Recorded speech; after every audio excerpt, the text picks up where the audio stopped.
Sucres po ng bansang Ecuador. Yan po ang topic na pag-uusapan natin pagkatapos lang po ng aking maising intro.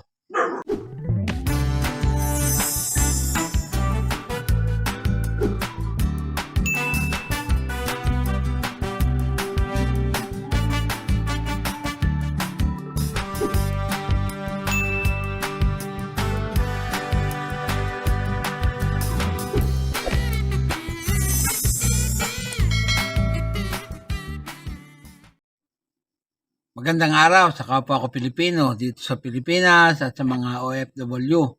Saan man pulo kayo ng mundo naroon, magandang araw sa inyo. Sa lahat ng kabarya at kapwa kolektor, sa lahat ng senior citizen at mga silent viewer, maging sa mga kaibigan natin dyan. Magandang araw po.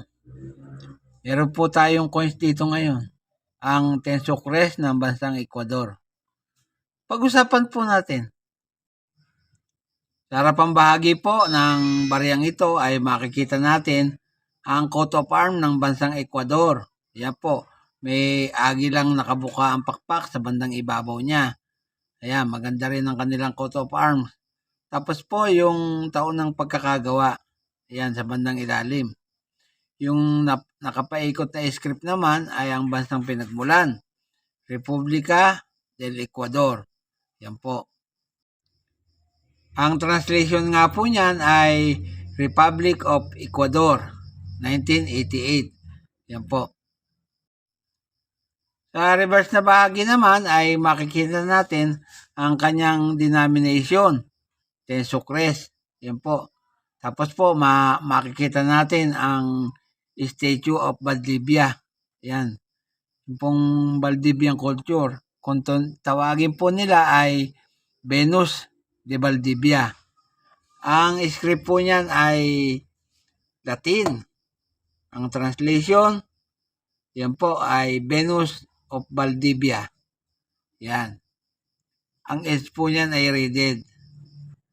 Ginawa po yan sa Sheriff Mint, Port Saskatchewan, Canada. Nagpapagawa po sila ng coins doon, magbuhat 1927 hanggang sa kasalukuyan. Yan nga pong coins na yan ay nanggaling sa bansang Ecuador. Ang period, Republic. Magbuhat 1830 hanggang sa kasalukuyan. Standard circulation coin po yan. Ang taon, 1988. Ang value, 10 Sucres. Currency po nila ay Sucre. Magbuhat 1884 hanggang 2000. Ang komposisyon po ay nickel-clad steel. Tumitimbang po yan ng 6.25 grams at diameter na 24 mm. Ang kapal po 2 mm. Ang hubog, makikita nyo naman bilog. Ang technique na ginamit dyan ay milled coin alignment ang orientation. Na demonetize na po yan noong October 9, year 2000. May number po na IN number 7703 at reference number na KM number 92.2, SKU number 86.2. Noong pong taong 1988, ang kanilang bansa ay nagpagawa po ng 1 milyong piraso lamang na may frequency na 98%, pero 1 milyong piraso lang ang pinagawa nila. Dito po sa numista, may mga presyo na po. Ang very good po niyan, fine, saka very fine, extra fine, at almost uncirculated.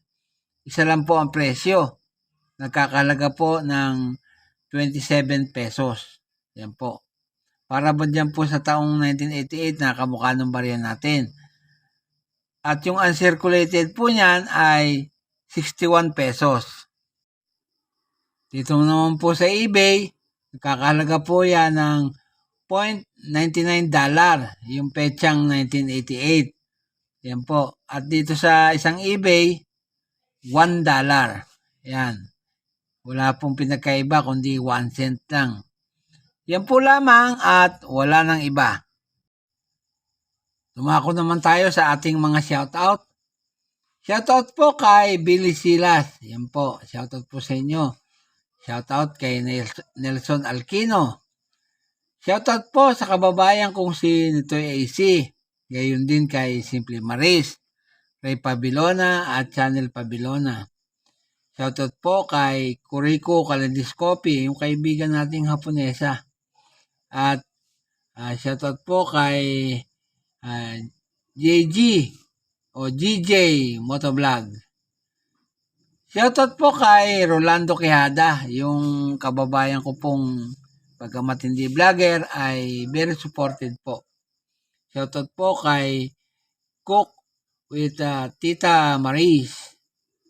Shoutout kay Jan Adam Marsan.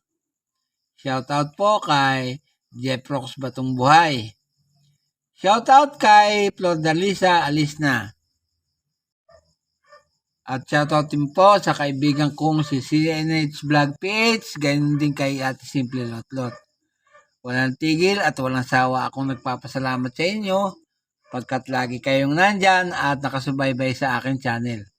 Para po sa mga baguhan, huwag niyo po sanang makalimutan ang mag-subscribe. Pakipindot na rin ang notification bell para lagi kayong updated sa tuwing may bago akong content. I-like at pakishare po ang video ko. At sa huli ay masabi kong mabuhay tayong lahat.